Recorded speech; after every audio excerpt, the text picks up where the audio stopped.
queridos, é claro que, em primeiro lugar, eu quero dizer que é uma alegria imensa ter a oportunidade de ver vocês e de, num certo sentido, entrar na casa de vocês. Eu agradeço de coração mesmo o fato de você ter feito a inscrição para participar desse nosso encontro no Zoom. E se você é como eu, nós estamos aprendendo ainda a usar essas novas tecnologias. Hoje eu brinquei com a Julie. Brinquei meio de verdade, meio brincadeira, meio de verdade, que eu estou me sentindo como... tinha um seriado que meu pai assistia com ele quando era garoto, chamado Buck Rogers. Ele ficou congelado e quando ele acordou, ele já estava em outro lugar, em outro tempo, era tudo diferente. Parece que eu fiquei congelado e de repente eu acordei e o mundo é outro. É tudo diferente. O jeito de se comunicar, o jeito de fazer as coisas. E você tenta ainda usar a cabeça pensando como é que eu posso fazer isso, aquilo, e simplesmente não tem muito que você possa fazer com aqueles recursos e com aquele jeito que costumava se fazer antes. E o nome disso é crise. Nós estamos vivendo uma crise. Cada um de nós vive uma crise, de uma maneira ou outra. Mesmo as pessoas que estão gostando desse período todo de quarentena, e acredite, há pessoas que estão gostando. Eu tenho conversado com várias que me dizem, olha, eu estou amando. Uma irmã que me dizia, pastor, ore para a gente fazer mais devocional em casa, a gente nunca ora junto, a gente nunca lê a Bíblia junto. Eu orei por ela para que Deus desse essa oportunidade, eu não imaginava que ia mexer com o mundo inteiro para ela ter isso. Porque agora ela me diz, pastor, nós estamos orando todo dia, estamos lendo a Bíblia todo dia. Mas mesmo quem está gostando, ainda lida com várias crises. É um parente com quem a gente se preocupa, é alguém querido que nós gostaríamos de ver e não temos a oportunidade de ir lá e dar um abraço. São momentos de luta e de dor. Uma crise é quando você olha e você já usou os recursos que podia, seja financeiro, seja emocional, seja no seu relacionamento interpessoal, e você se depara com o fato de que não há mais nada que você possa fazer. Recentemente alguém me perguntou se eu tinha alguns recursos ou informações sobre crise do ponto de vista da tradição judaico-cristã. E é muito interessante porque o vocábulo utilizado na cultura hebraica, na língua hebraica, é mashver. E significa o seguinte, é uma palavra que descreve quando algo está para se quebrar ou para se romper. Por essa razão, esse termo crise, mashver, passou a ser utilizado para descrever quando a bolsa com líquido amniótico está para se romper e a mulher está para dar à luz a uma criança. E disso eles passaram a dar o nome de uma banqueta onde a mulher judia se sentava para dar à luz. Então o nome da banqueta seria mashver, crise. Porque a crise é aquela dor aguda do que se está vivendo, diante da expectativa de que algo novo pode acontecer. No caso de uma mulher que vai dar à luz, é a dor do parto, mais próxima da alegria de que em breve aquela dor vai ser substituída pela alegria de ter uma criança nos braços e de embalá-la em um berço.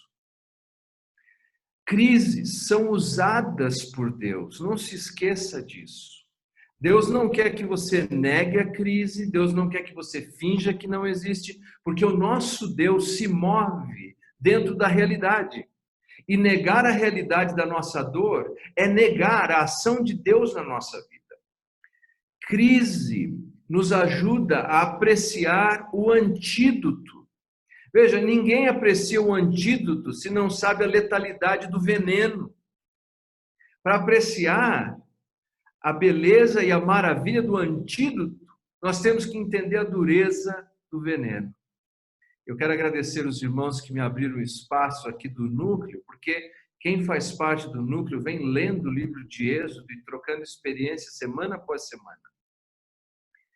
E hoje é o capítulo 13 e o 14 que tratam da travessia do Mar Vermelho. Por isso que eu estou aqui, olha, devidamente com o meu cenário tratando disso.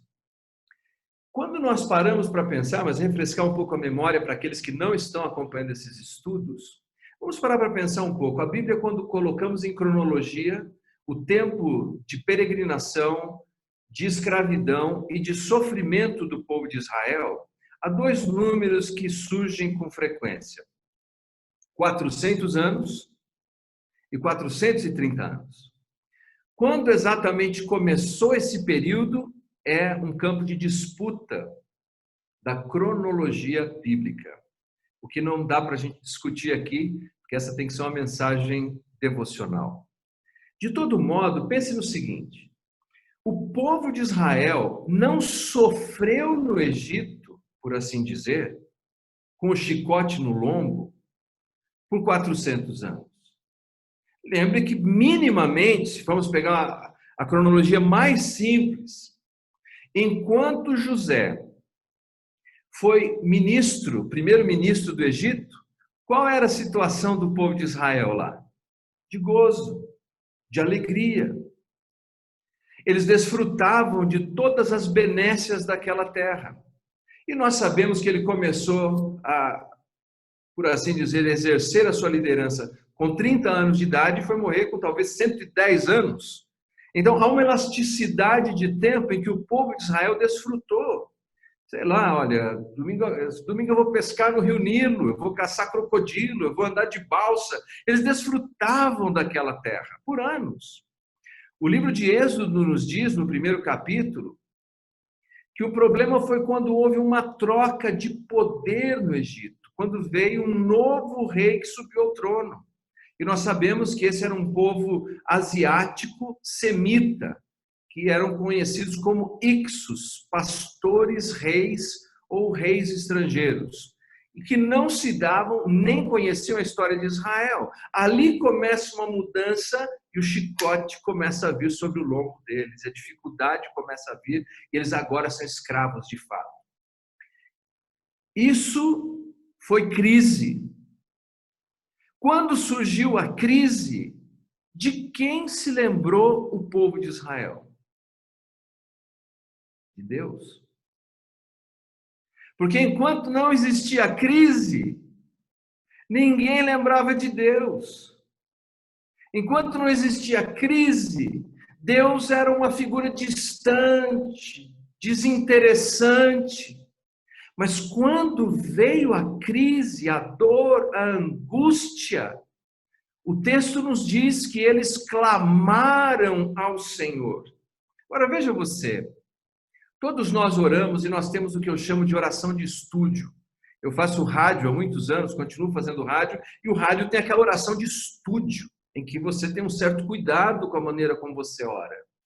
Mas quando vem crise, a oração de estúdio acaba num momento, e você rasga o coração diante de Deus, e você clama a Deus. E eles clamaram. E aí você se lembra que Deus vai entrar com a sua providência. E o que faz Deus? Ao invés de enviar um exército, ele envia um bebê, Moisés.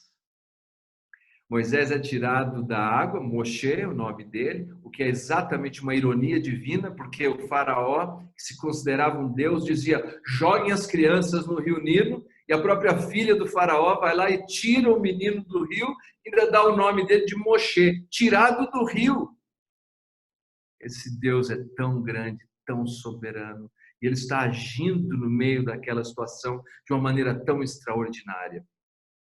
E aí nós sabemos que o Moisés tem uma jornada, 40 anos ali, o povo continua sofrendo, aprendendo a ser alguém, depois 40 anos servindo a Jetro, cuidando de ovelhas que não eram dele, aprendendo a ser ninguém, e depois ele ia entrar numa jornada para aprender o que Deus pode fazer com um Zé Ninguém, como Deus o usaria para guiar aquele povo no deserto. Agora, isso tudo nos leva a todo aquela infestação e derramamento de juízos e de pragas que Deus envia para colocar o faraó no lugar dele. E finalmente nós nos deparamos com a pior de todas as pragas no Egito, depois de Deus desconstruir cada um daqueles deuses. Por exemplo, se o Nilo era um deus, Deus faz com que o sangue inunde aquele lugar. Se o sol era um deus, Deus envia trevas. E finalmente o faraó e o seu descendente, que eram deuses, Deus tira exatamente o primogênito do faraó. E o faraó agora libera aquele povo para ir embora. Mas lembre-se disso, que eles não só são liberados para ir embora, como Deus ainda lhes garante um espólio financeiro. Eles podem levar roupas, prata e ouro. É mais ou menos assim, chegou um ponto que o faraó falou, eu não só vou liberar vocês para ir embora, eu vou pagar a passagem. Pode ir, vocês estão liberados, levem tudo. E eles vão. O interessante quando olhamos no texto, e se você tem a sua Bíblia em mãos, deixa eu ver se eu consigo compartilhar aqui a minha tela.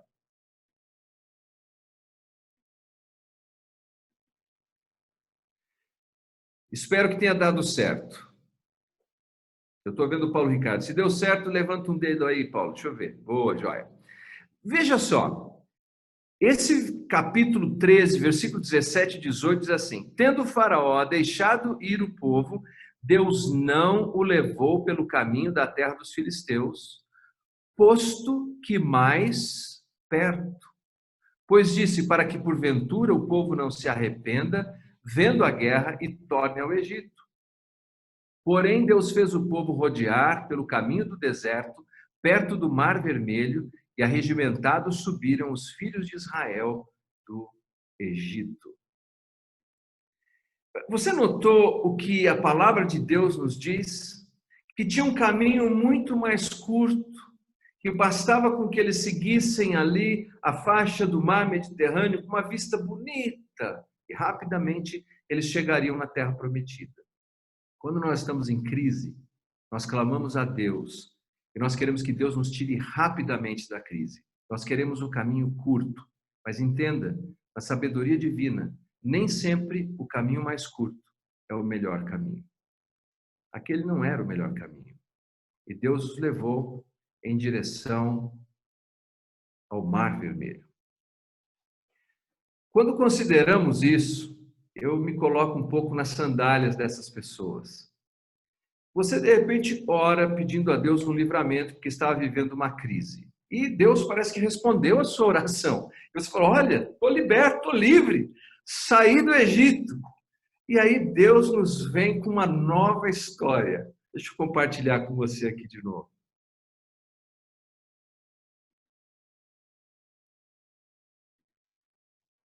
Capítulo 14:4, para a gente ganhar tempo aqui do contexto geral. E aí Deus diz a eles, olha, eu vou endurecer o coração do faraó para que persiga vocês. E aí eu vou ser glorificado em todo o seu exército e saberão os egípcios que eu sou o Senhor.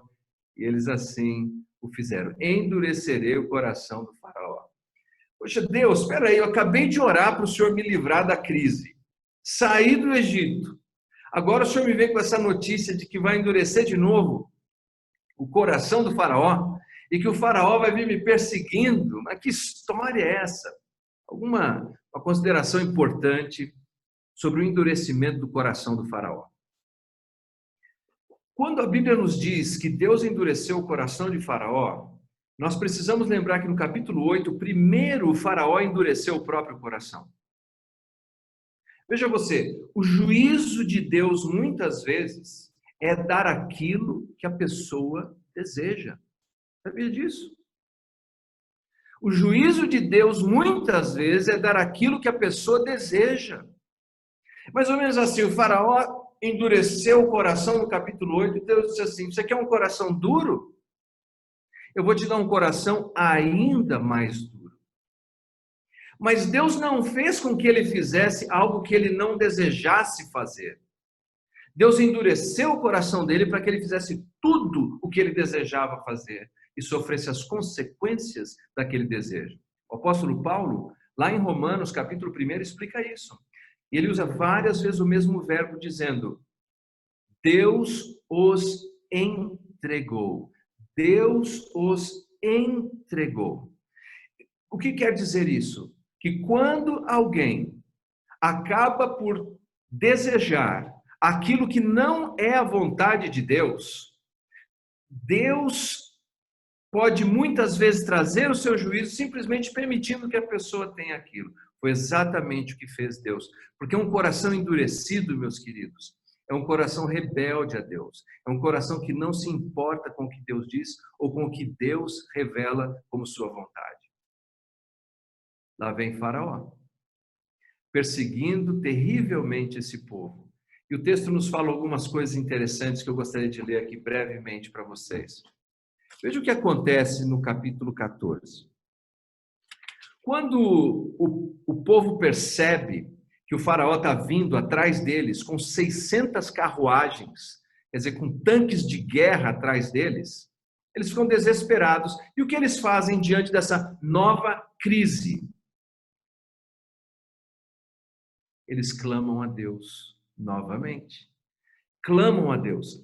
A crise não nos deve fazer ter uma atitude de negação, mas nos fazer clamar a Deus. Deus disse que ele seria glorificado.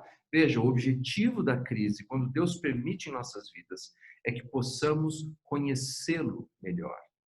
Não conhecer sobre Deus, mas conhecer Deus. Conhecer a pessoa de Deus. Conviver com Deus. Discernir a voz de Deus. Encontrar em Deus a resposta para as nossas crises. Sejam financeiras, emocionais, relacionais, de qualquer sorte. É na crise que nós temos a oportunidade de clamar a Deus. E depois que eles clamam, Moisés faz um discurso belíssimo, como um bom pregador, como um bom pastor.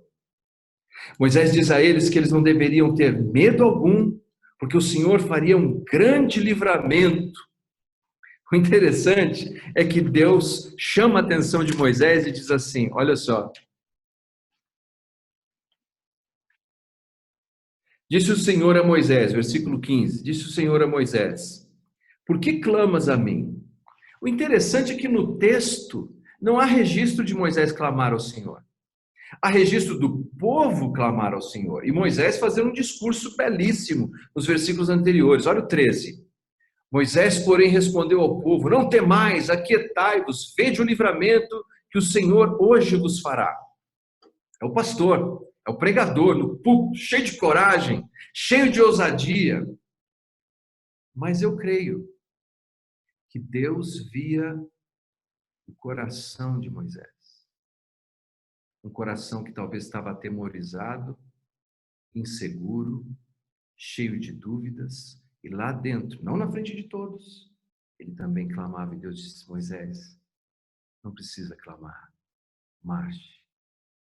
Vá adiante do mar. Prossiga. E eles prosseguiram marchando. E você se lembra da história. Ele crava o seu cajado nas águas. E o mar se abre de uma maneira tão espetacular. Há 3 milagres que Deus realiza ali. Abrir o mar foi apenas um deles. Veja só. A partir do versículo 26. Disse o Senhor a Moisés, estende a mão sobre o mar para que as águas se voltem sobre os egípcios, sobre os seus carros e sobre os seus cavaleiros. Depois que eles atravessaram, o mar se fechou. Mas antes disso, o texto nos diz que Deus separou o mar e tornou a terra, a água, ou melhor, o solo, em terra seca. Não saiu só a água e eles passaram no meio de um monte de lama, ficando todos presos ali como quem tenta passar por areia movediça. Não. Deus abriu o mar e tornou aquele lugar em terra seca. E terceiro, o texto nos diz que Deus emperrou a roda das carruagens, de modo que eles não podiam prosseguir em alta velocidade. Deus estava cuidando de tudo. E quando eles atravessaram aquele mar, que aliás é um evento citado dezenas e dezenas de vezes no Antigo Testamento, a abertura do Mar Vermelho, eles conheciam um pouco mais sobre quem é Deus. E o povo do Egito conhecia quem era Deus. Deus foi glorificado. Meus queridos, todos nós enfrentamos crises. Lembre-se, a crise é uma oportunidade para que possamos conhecer a Deus e lembrar que o Senhor vai conosco. Quando eu era apenas um garoto, talvez 12, 13 anos de idade, eu estudava ali na escola, na época o nome era EEPG Jardim Revista. Ainda não era Oswaldo de Oliveira Lima, não. Era EEPG Jardim Revista. E com 12, 13 anos, eu era um garoto difícil, minha gente. Eu arrumei uma confusão tão grande naquela escola que eu tive que esperar a diretora chamar a polícia. E a polícia foi me escoltando. E quando eu saí, tinha tantos garotos, como é que eu posso chamá-los assim, gentilmente? Delinquentes. Vários delinquentes me esperando lá fora. Mas quando eles me viram escoltado, eu olhava para eles: você é mau, você é durão, mas olha com quem eu estou acompanhado aqui. E o meu caminho ia se abrindo até chegar em casa. Deus está com você. Deus está com você. Essa crise veio sobre nós para que possamos apreciar o antídoto, para que possamos conhecer mais o nosso Deus, o nosso Senhor, o nosso Salvador. Quando aquele povo saiu de lá, levando as roupas, prata, o ouro, nós aprendemos que Deus não despreza sofrimento. E Ele não vai desprezar o nosso sofrimento. Fiquemos firmes na fé, em nome de Jesus.